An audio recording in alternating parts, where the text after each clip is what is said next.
Hello, my friends, and welcome back. Thank you very much for being with me again today.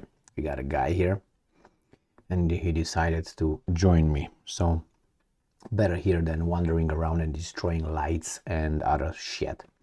So, what do we have here? We have an article from the New York Times, and this article's goal is different from my goal, and I will explain why in a minute. Let's read. Let me just make it a little bit bigger here. All right, and let's see the article. The New York Times. Biden confronts the limits, keyword is the limits, of U.S. leverage in two conflicts.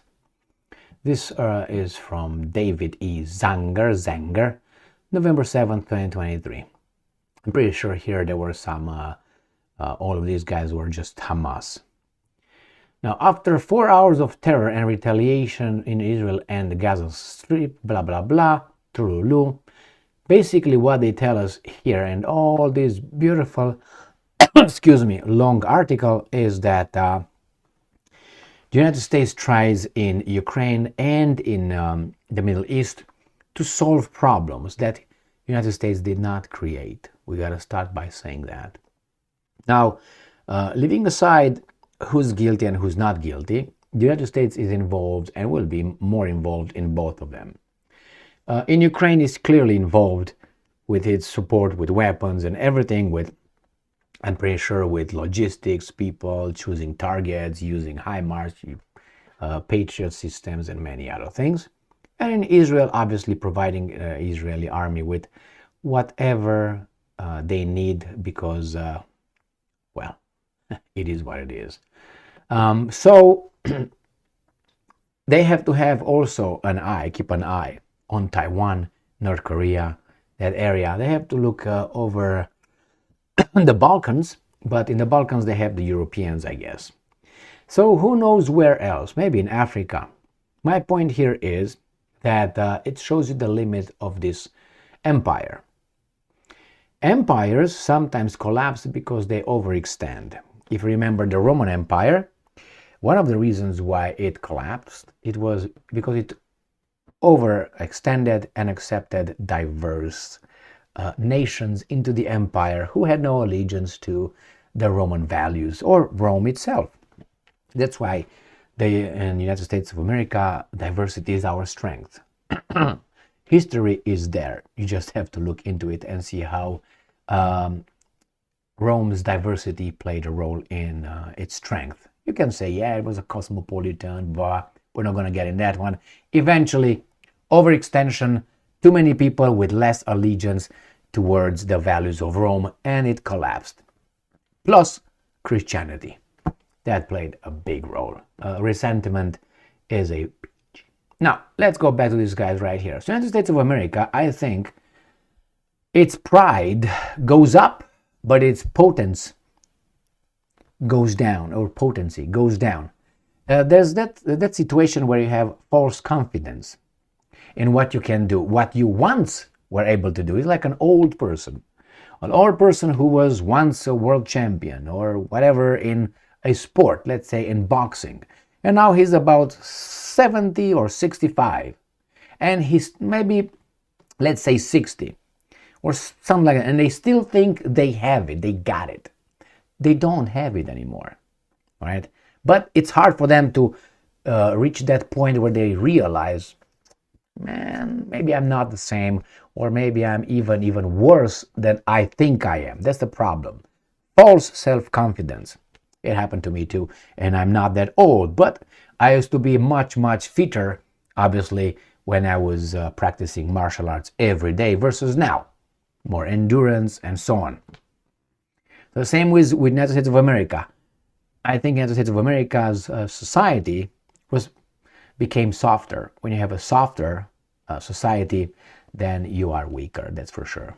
I mean, remember, tougher environments create tough organisms. Easy, soft environments create soft, yeah, okay, I'm here. Soft entities. So in this case, United States is involved in Ukraine and is not winning in Ukraine. Together with Germany, together with France, together with all these other weasels over there, they're not winning against one country, Russia. Why? Maybe because Russia has a rough environment and because these guys have a soft environment. Could that be? Yes, that's exactly what it is. Partly, I would say mainly. The United States depletes itself or sees its limitations in Ukraine, and now they want to fight Iran because it's not Israel and Gaza and Palestinians. It's Iran over there mainly. Iran is the prize. So if they can't fight and win on two wars, because you don't win in one, how in the hell are you going to win in the second one? Why do you think these guys are just posturing in the Middle East? They're not doing more than posturing towards Iran. They're afraid. They are afraid to make that step, or as Mao Zedong said, a leap. Okay? They're afraid to do that.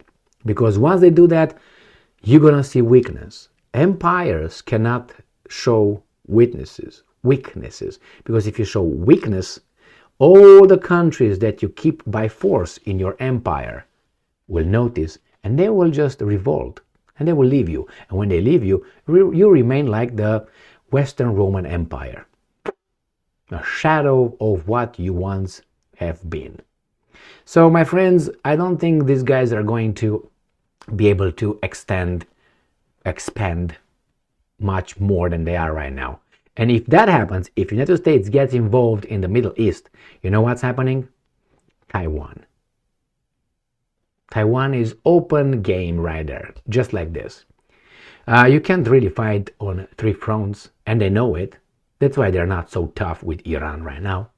They try to keep everybody at bay over there, and I think the guys surrounding Israel are doing a great job to a certain extent, not playing in the hands of these guys. Because once they get attacked, the Israelis will use everything they got. When I say everything, you know exactly what I mean. They will have no problem using it. I guarantee you that. And if the United States doesn't intervene and wins for them, they will use nuclear weapons. I am 99.9% certain. They already said it. That minister, remember him, Minister of Culture in Israel. And then he got punished by Netanyahu for saying it. You know, when you see sometimes people, when they say something or they do something stupid, they apologize. Now, they don't apologize because they did something wrong. They apologize because they got caught. If they wouldn't have gotten caught, no apologies. That means they still thought what they did was right. They apologize only when they get caught. Nobody does something that nobody knows, and then he comes out, you know what, not nobody, but I'm just, in general, that if nobody knows I did something shitty, I'm not going to come outside and say, you know what, guys, my bad, I did this, arrest me right now. Have you heard that's happening? No, only when they get caught, they start apologizing. So that tells me they don't apologize because they did that, otherwise they will apologize without being caught. They apologize because I got caught. I'm sorry for being caught. In this case, my friends, the United States of America is caught in two wars.